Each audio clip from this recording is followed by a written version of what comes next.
Welcome to the Career Refresh Podcast. I'm your host, Jill Griffin.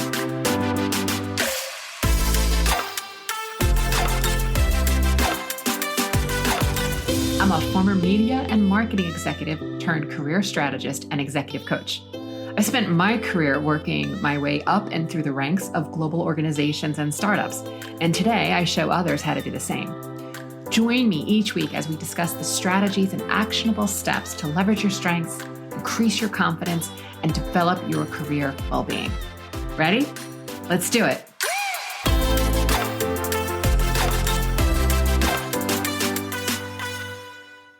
Hey, I'm your host, Jill Griffin, and welcome back to the Career Refresh. Today, I want to talk to you about how do you stop comparison and unhealthy competition. And we're talking about you, right? Many people struggle with comparison. Competition is about pushing yourself to excel, to come out on top, surpassing others in the process. Comparison, on the other hand, is about looking what's alike and what's different between multiple things. And from our earliest years, our parents and practitioners compared our height, weight, intelligence with other parents, measuring us against the children in our playgroup. And this has continued throughout our life, and we have picked up this trait. According to Psychology Today, research has shown that about 10% of our thoughts involve comparing ourselves to others.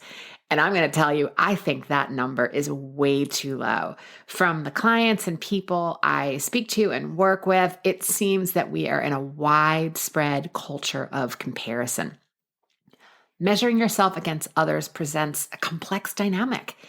While it may ignite ambition, it also breeds feelings of insufficiency, particularly when you see others as better than you and surpassing you, which then sends you into a whole emotional turmoil internally. And hopefully it's only in your brain and not outward behavioral issues. Healthy competition, you know what? It's about measuring your progress against the performance of the norm or the performance against the others. It's about how you're doing relative to the goal or the competition. It's having a willingness to be measured. You're not necessarily afraid of things being ranked. You seek it. This is where, if you work in a sales role, you don't mind seeing the leaderboard come out because you're actually inspired and motivated about it. And it's not just about beating your previous goals.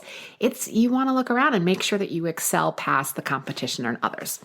And look, if you're using it in a healthy way, you bring winner's energy to the situation. You propel yourself and the team forward. You are a great cheerleader.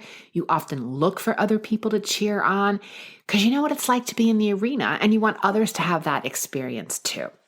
So you create a performance-based culture where people combine, this energy of creating a championship team. It's a competitive spirit, but it stimulates innovation and it spurs the team to outperform the competition, right? You're driven to win. All of that is beautiful. So I want to be really clear, and why I went into detail on that is that when all of that is used in the right way with a growth-based mindset, that type of healthy competition is great.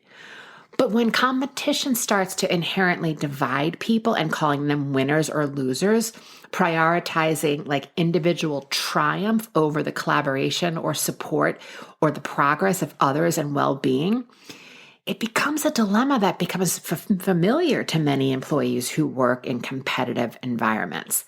I am not saying that everyone should get a trophy. There are definitely winners and losers. Someone's going to get the promotion or the job. Someone's going to get tapped, which means that someone doesn't. But it's what you're making the losing mean that can be troublesome. And when you are in constant conflict with someone or something, then even if we sort of mentally clean up the mess with that person that, we're competitive with, it just means that we're going to fill the spot with somebody else. And this is really exhausting. And gosh, I wish I could go back and tell my 25-year-old self that losing is just data. And that I get to figure out what I want to think about the data and information and what's next. It doesn't mean I was gaslighting myself. Yeah, there were times that I didn't get the job or the promotion or the thing that I was going after. But this is where I think, I've said this before, that my head injury became the greatest gift that I never asked for, because it forced me to rethink and refocus everything and frankly learn a shit ton about growth mindset. It's where I moved from knowing mindset to a learning mindset. Knowing being I already know, learning being impossibility. So I want to take us back now deeper into comparison.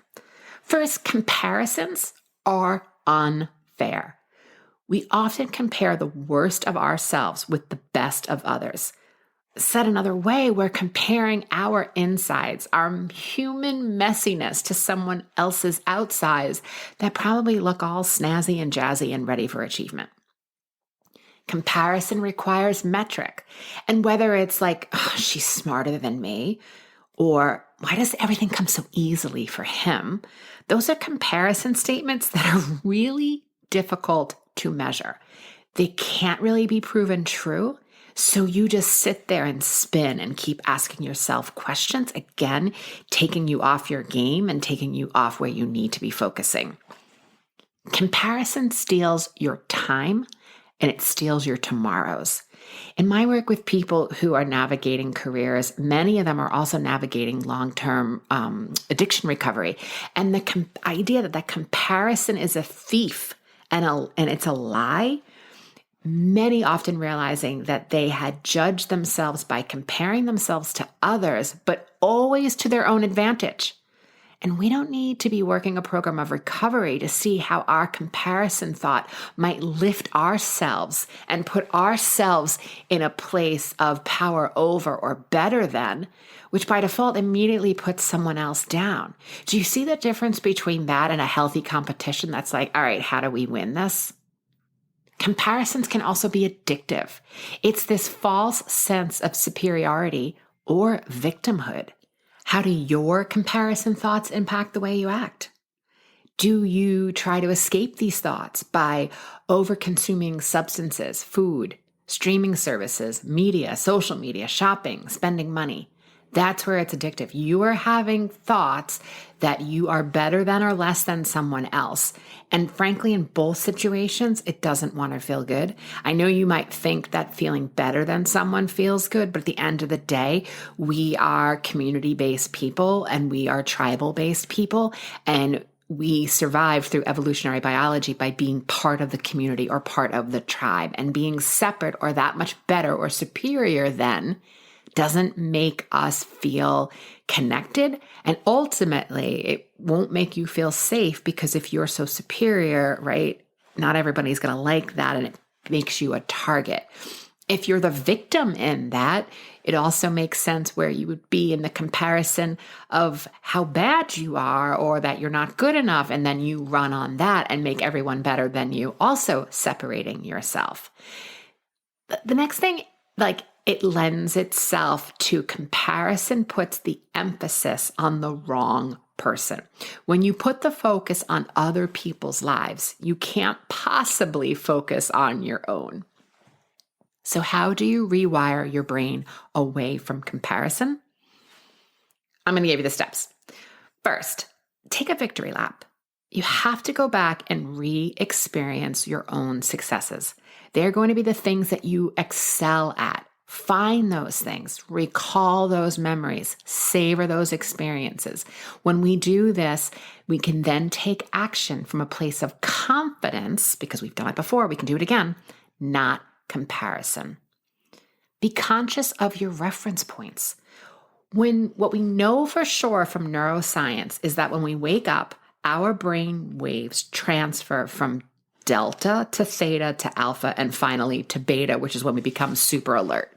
However, if we are diving into social media or news right from our phones, first thing in the morning, bringing that into our bed in our bedroom, we skip these vital stages. The habit spikes dopamine levels, leading us to a decrease in baseline dopamine over time. So starting your day with social media primes your brain for high stress levels, perpetuating a cycle of craving more media attention, more media validation, more media nuances, right? You need that hit. It's that doomsday scroll that we joke about. And that's what's going to happen throughout the day. So put time limits on your apps. I would tell you to delete them off your phone, and perhaps you can use them from your desktop. Move them to the second or third screen, second or third swipe. Turn off notifications. Therefore, you're choosing when to go in versus having that little red 1 or 2 or number next to your app telling you what it is. If your personal email and your work email are going into the same app client, you need to separate that. Part 1. Part 2 is I would also separate them on your phone. Perhaps your personal email is on one screen and your work email is on another screen. So when you're swiping through in after hours or the weekend, you're not tempted to constantly be also connected to work email, which will keep you in that process of constantly being in comparison. The next I'm going to tell you is practice gratitude. So yes, you've heard making a list, the 5 things that you're grateful for, and that's a wonderful practice if that works for you. I'd offer you, what if at the end of the day, when you're all scrubbed up and the lights are out and you're laying in bed, you just reflect for a few minutes on the positive experiences you've had today. This can be the conversation you have with your colleague, that you're grateful to yourself that you made it to your workout class, the chuckle you had with your dog, the connection you had with family or friends at dinner, just reflecting upon the positive parts of the day, not the negative parts, the positive parts, right? So that you're reflecting and you're honoring those. And positive psychology research, we know that gratitude is strongly and consistently associated with greater happiness. Gratitude helps us feel more positive emotions. We sort of relish and savor good experiences. And ultimately, this leads to greater well-being, and it helps you deal with adversity and build stronger relationships. It cuts down on comparison, because if you're grateful, you're less worried about comparing what he, she, or they are doing, right? It's not on your mind. Next thing you need to do is interrupt your brain. When your brain starts to compare, you may just need to say, Jill, stop. We are not doing this today. You have to stop the indulging and the way that we constantly indulge in this mindset. Because here's the thing. It's been said that after like the third bite, you stop tasting intense flavors. We know that the sense of smell sort of deadens after 6 minutes. Your favorite song doesn't give you the same buzz all the time. If you keep listening to it, you have to take a pause from it. You have to move away from it. You will get less and less enjoyment each time you do this, and you're going to feel crappier and crappier. So taking a step away from it is a way to interrupt your brain. So if you've ever fallen into a gossip conversation where you're contributing to the conversation too, and then you walk away later and you just feel awful about it, it's that idea that comparison again delivers diminishing returns. Friends, this is all about learned behavior that you've picked up over time that you can unlearn. And it's simple, but it's not easy. So I would love to know what you think. Are you in this comparison cycle? How do you view competition? How does your workplace view competition? As always, email me at hello@jillgriffincoaching.com, or you can always answer any of my posts on any of the socials. I'd love to hear from you. All right, friends, until next time, embrace possibility, stay intentional, inspired, and kind. I'll see you soon. Hey, thanks for listening to the Career Refresh podcast. If you're enjoying this and you want more information, go to my website, jillgriffincoaching.com. There you can find information on how to work with me one-on-one, or my group programs, or even bring me into your workplace. I'll put the link to my website in the show notes. But hey, listen, before you go, do me a favor, rate and review this podcast, because it definitely helps me get the word out to people everywhere so that they can also thrive in the workplace. All right, friends, I appreciate you. I'll see you soon.